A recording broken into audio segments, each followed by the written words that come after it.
खास योग आहे खरं तर. म्हणजे दरवर्षी पुनीतच्या निमित्ताने भाऊ रंगारीला येणं होतं, दर्शन घेणं होतं.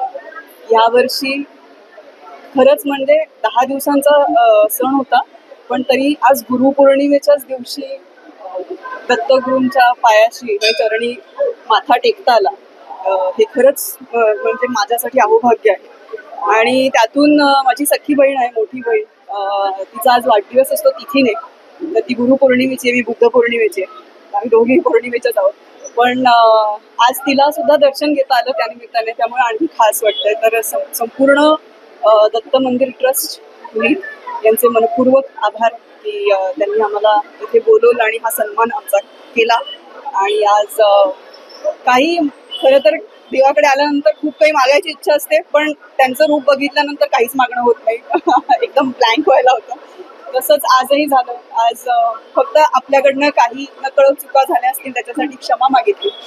आणि माझ्या स्वर्गीय आई वडिलांनी माझ्यावरती आशीर्वाद, आम्हाला दोघींना आशीर्वाद देत राहू दे, एवढंच फक्त मागितलं. उत्तम अभिनेत्री आहात तुम्ही आणि गोष्टी तुम्ही आयुष्यामध्ये पाहिल्या असतील, तर तुमच्या गुरूंची आठवण होते? मला असं वाटतं कोणी एक गुरु असण्यापेक्षा तुमच्या आयुष्यात येणारा प्रत्येक व्यक्ती हा तुम्हाला काही ना काहीतरी शिकवून जात असतो. चांगलं वाईट, बरं वाईट सगळंच. तर असा एक कोणी माझ्या आयुष्यातला गुरु नाहीये.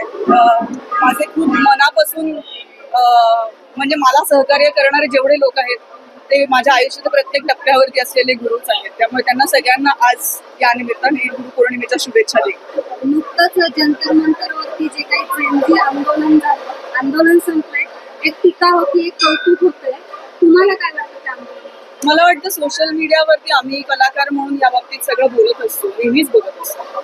आणि परत तेच कुणाचीही सत्ता येईल. मला असं वाटतं की जेव्हा जेव्हा जेव्हा असा प्रश्न पडेल की सरकार चुकतंय, तेव्हा तेव्हा प्रश्न विचारले गेले पाहिजेत आणि त्याची उत्तरं मिळणं हा आपला हक्क आहे, अधिकार आहे. तर मला असं वाटतं की सरकार चांगलं काम करेल अशी अपेक्षा आहे आणि त्यांनी करावं.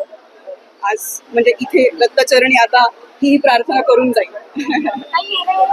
खूप छान काम केलेलं होतं, चित्रपट खूप चालला. इथून पुढचा प्रोजेक्ट काय? खूप चांगली न्यूज देईन पुढच्या 3 महिन्यात.